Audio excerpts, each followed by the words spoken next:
তোমাদের সবাইকে দাদার ক্লাসরুমে স্বাগতম জানাই। ষষ্ঠ শ্রেণী প্রথম unit test Bangla model question set.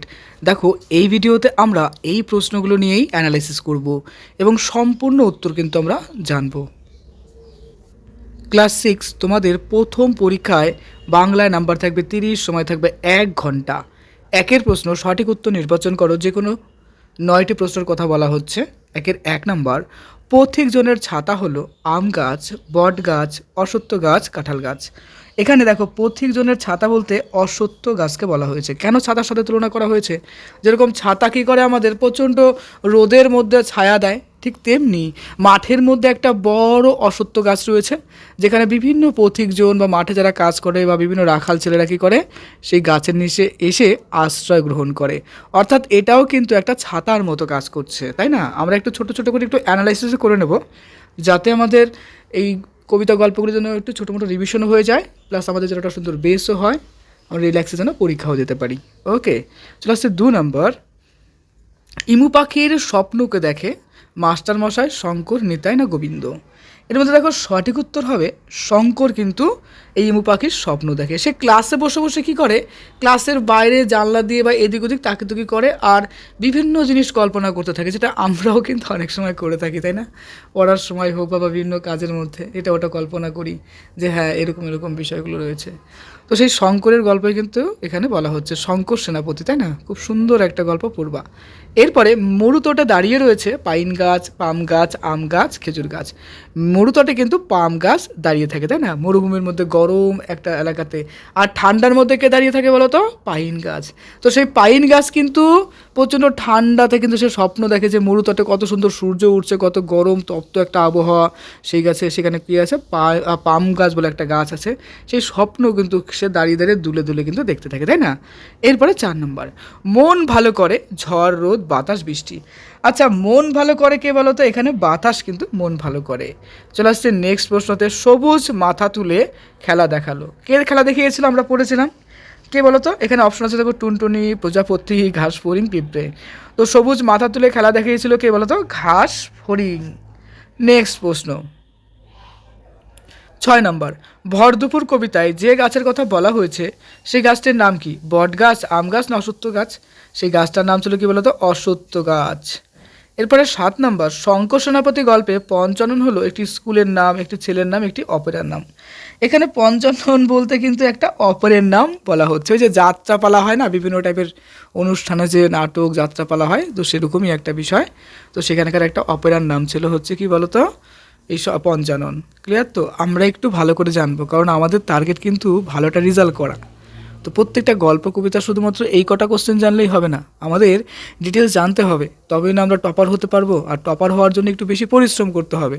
তার জন্য তোমাকে আমি অবশ্যই সাজেস্ট করবো কি বলো তো, প্রত্যেকটা গল্প কবিতা রিডিং পড়েছো, খুব ভালো।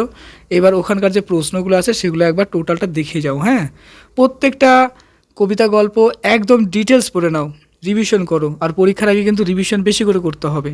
আর পরীক্ষায় যাই আসুক কোনো প্রশ্ন ছাড়বা না, যুক্তি সহকারে বানিয়ে বানিয়ে লিখবা। আর তুমি লিখতে পারবা, আমি যেটা বলছি সেটা মনে রাখো, সেটা করো, দেখবা সব লিখতে পারবা। কি করতে হবে? গল্প, কবিতা, ব্যাকরণ এগুলো কিন্তু কয়েকবার রিভিশন করে নিবা। হ্যাঁ, আচ্ছা, পরীক্ষার আগে একটাই মাত্র কথা হবে, রিভিশন রিভিশন রিভিশন, তাই না? আচ্ছা, চলে আসছে নেক্সট 8 নম্বর, সেই দেশে যেথা প্রভাতে সূর্য ওঠে সেই দেশটা হলো পাহাড়ি অঞ্চল, সমুদ্র তীরবর্তী অঞ্চল না মরু অঞ্চল? কোনটাতে উঠে বলো তো? ওই যে একটু আগে বললাম না, মরু অঞ্চলে, তাই না? তারপর চলে আসছে নেক্সটে আমরা, তিতি ডাক শুনে কাছে আসে মুরগি, ছাগল না হরিণ? এবার দেখো, তিতি ডাক কে করতে পারে এর মধ্যে? ছাগল তো করে না, হরিণও করে না, তো মুরগি এই ডাকটা দিবে, তাহলে মুরগি হবে তিতি ডাক। নেক্সট চলে আসছি, ঘাস ফড়িং কবিতায় কোন সময়ের কথা বলা হয়েছে? শীতের কথা না গ্রীষ্মের কথা না বর্ষার কথা? বলো তো, এর উত্তর কী হবে? বর্ষাকালের কথা বলা হয়েছে, তাই না? তাহলে বর্ষার কথা বলা হবে। এরপরে যে কোনো 11টি প্রশ্নের উত্তর দিতে বলছে। দেখো, প্রথম প্রশ্ন, কুমড়ো পোকা কখন বাসা তৈরি করে? আমরা জানি কুমড়ো পোকা কখন বাসা তৈরি করে, বলো, ভাবো একটু। যখন তার ডিম পাড়ার সময় হয় তখনই কিন্তু তারা বাসা বাঁধে, তাই না? চলো চলো আমরা লিখি, কুমড়ো পোকা ডিম পাড়ার সময় হলেই বাসা তৈরি করে। আচ্ছা, এই চ্যানেলে তুমি তো নতুন, অনেকেই আছে যারা দীর্ঘদিন পড়ছো, তো অবশ্যই চ্যানেলটা কিন্তু সাবস্ক্রাইব করবা। আর এই চ্যানেলটায় কিন্তু, অর্থাৎ দাদার ক্লাসরুমে কিন্তু ম্যাক্সিমাম টপাররা পড়ে, তো তুমিও কিন্তু তোমার লাইফে একটা ভালো রেজাল্ট করবে আর টপার হওয়ার চেষ্টা করবে 1 থেকে 10-এর মধ্যে, বা প্রত্যেকটা সাবজেক্টে ভালো একটা নাম্বার তোলার চেষ্টা করবে। এখানে বইভিত্তিক সাজেশন দেওয়া হয়, বইভিত্তিক সাজেশনে মোস্ট ইম্পর্টেন্ট প্রশ্নগুলো কিন্তু বলা হয়, আর মন দিয়ে পড়বে। ওকে, একটা ভালো রেজাল্ট করতে হবে। আর এই দাদার ক্লাসরুম মানেই কিন্তু টপার চয়েস, অর্থাৎ টপারদের ম্যাক্সিমামরা কিন্তু দাদার ক্লাসরুমে পড়ে। তো তুমিও কিন্তু মন দিয়ে পড়বে, আর নেক্সট টপার কিন্তু তোমাকে হতে হবে। চলে আসছি, দেখো নেক্সট 2 নম্বর, ভাষার প্রয়োজন হয় কেন? আচ্ছা, ভাষা আমরা কেন ব্যবহার করব? দেখো মেনলি আমি কি বলতে চাচ্ছি, তুমি কি বলতে চাচ্ছো, বা আমি কি বোঝাতে চাচ্ছি, তুমি কি বোঝাতে চাচ্ছো, অর্থাৎ একটা আবেগ, একটা ভাব ইত্যাদি বোঝানোর জন্যই কিন্তু আমরা ভাষার প্রয়োজন করি, তাই না, বা ব্যবহার করি। তো আমরা এখানে কি বলবো, যে আমাদের এই ক্ষেত্রে দেখো বলবো যে মনের ভাব প্রকাশের জন্য ভাষার প্রয়োজন হয়। এইভাবে অ্যানালাইসিস করে করে কিন্তু তোমাকে পড়তে হবে। তারপর 3 নম্বর, পাইন গাছ কোথায় দাঁড়িয়ে আছে? আমরা বলেছিলাম না যে পাইন গাছ কোথায়, একটা একটা পাহাড়ের উপর দাঁড়িয়েছিল, ঠান্ডা প্রধান, তাই না, কী ছিল বলো তো, উত্তরের সেই বুনো নগ্ন পাহাড়ের কথা বলা হচ্ছিল, আমরা পড়েছিলাম, তাই না, যে পাহাড় কী বলবো, পাইন গাছ সেই বুনো নগ্ন পাহাড়ে দাঁড়িয়েছিল। চলো আমরা সেটাই এখানে লিখবো, যে পাইন গাছ উত্তরের বুনো নগ্ন পাহাড়ের উপর দাঁড়িয়ে আছে। তারপরে ঘাসফড়িংয়ের গায়ের রং কেমন বলেছে। তো ঘাসফড়িং তো ঘাসের কালার কেমন হয়, সবুজ, তো এটার কালারও সবুজ হওয়া দরকার। চলো দেখি উত্তরে কী আছে, দেখো তাই আছে, ঘাসফড়িংয়ের গায়ের রং সবুজ হয়। এরপরে 5 নম্বর, ভালুকরা কী করলে সহজে ভাব পাতায়? আচ্ছা, এটা কি করবে, ভালুকদের যদি আমরা ভালোভাবে ভালো করে ব্যবহার বলতে, ভালুকদের যদি খাবার দাবার দিই, তবেই তারা হয়তো আমাদের সাথে ভালো করে ভাব পাতাতে পারে, তাই না। তো লিখবো, দেখো ভালুকদের খাবার দিলে তারা সহজেই ভাব পাতায়। এরপর সন্ধি বিচ্ছেদ করো, সংগ্রহ। কী হবে, সং যেটা আছে সেটা সম হয়ে যাবে, আর সম সম যোগ কী করবো আমরা বলতে, গ্রহ করবো, আর হলন্ত যোগ করবো, ব্যাস। দেখো এটাই করলাম, সম হলন্ত প্লাস গ্রহ, সংগ্রহ। শঙ্কর সেনাপতির বাবার নাম কি ছিল? আমরা জানি যে তার বাবার নাম ছিল কি, অভিমন্যু সেনাপতি। তো উত্তর লিখবে, দেখো শঙ্কর সেনাপতির বাবার নাম অভিমন্যু সেনাপতি। নেক্সট 8 নম্বর, পাইন গাছ সাধারণত কোন অঞ্চলে দেখতে পাওয়া যায়? আমরা বলেছিলাম যে যে সমস্ত এলাকাতে শীত হবে, পাহাড়ি এলাকা হবে, সেই সমস্ত জায়গায় দেখবো। তো চলো আমরা তাই লিখবো, যে পাইন গাছ সাধারণত শীত প্রধান দেশ বা পাহাড়ি অঞ্চলে দেখতে পাওয়া যায়। তারপরে ক্যাস্টাং সাহেবের 2টি বন্ধুর নাম। ক্যাস্টাং সাহেবের 2টা বন্ধু ছিল, একটা ছিল সিংহ, একটা ছিল শিম্পাঞ্জি। ভাবো না কি বিষয়, শিম্পাঞ্জি এবং সিংহ। সন্ধি বিচ্ছেদ করো, সংস্কার। কি হবে, বিষয় হলন্ত যোগে কার, সংস্কার, তাই না, সংস্কার। যাই হোক, 11 নম্বর, ব্যাঙের ডাককে কি বলে? আচ্ছা, ব্যাঙ কেমন করে যেন ডাকে, মকমুকি, মকমুকি, তাই না, মকমুকি বলে। ব্যাং তো ব্যাং ব্যাং করে ডাকে, যাই হোক, কিন্তু কে বলে, যে মকমুকি বলে। সিংহর একটি প্রতিশব্দ লেখো। সিংহের প্রতিশব্দ কি হতে পারে? প্রতিশব্দ বলতে সিংহের অপর নাম কি? আমরা কেশরী বলতে পারি, তারপরে পশুরাজ বলতে পারি, তো এটাই বলবো, কেশরী বা পশুরাজ। নেক্সট 13 নম্বর, উদ্দেশ্য বিধ পৃথক করো। আমি ভিজে ঘাসে পা দিয়েছি। আচ্ছা, এখানে দেখো উদ্দেশ্য কোনটা হবে, চলো আমি তোমাকে একটু হালকা করে দেখিয়ে দিই। উদ্দেশ্য কিন্তু আমি যেটা আছে, এই দেখো আমি, এটা হচ্ছে উদ্দেশ্য, আর বাকিটা যেটা আছে ভিজে থেকে ঘাসে পা দিয়েছি, এটা হচ্ছে বিধেয় হবে, বিধেয়, বাস গল্প শেষ। তাহলে এটা হচ্ছে উদ্দেশ্য, আর বাকিটা হচ্ছে বিধেয়। কমপ্লিট হয়ে গেল। চলো আমরা সলিউশন দেখি। তাহলে উদ্দেশ্য আমি, বিধেয় হচ্ছে ভিজে ঘাসে পা দিয়েছি। এবার ভুবনের একটি সমার্থক শব্দ, মানে ভুবনের অপর নাম কি হতে পারে? ভুবন মানে কি, আমাদের এই পৃথিবী বিশ্বজগৎ, তাই না, তাহলে আমরা বলবো পৃথিবী। তারপরে বলতে পারি আমাদের ধরাতল বলতে পারি, তাই না, তাহলে বলবো যে পৃথিবী, জগৎ, ইত্যাদি ইত্যাদি। তারপরে 3 নম্বর, যে কোনো 5টি প্রশ্নের উত্তর দাও। আমি কিন্তু অনেকগুলো প্রশ্ন কালেকশন দিলাম এখানে।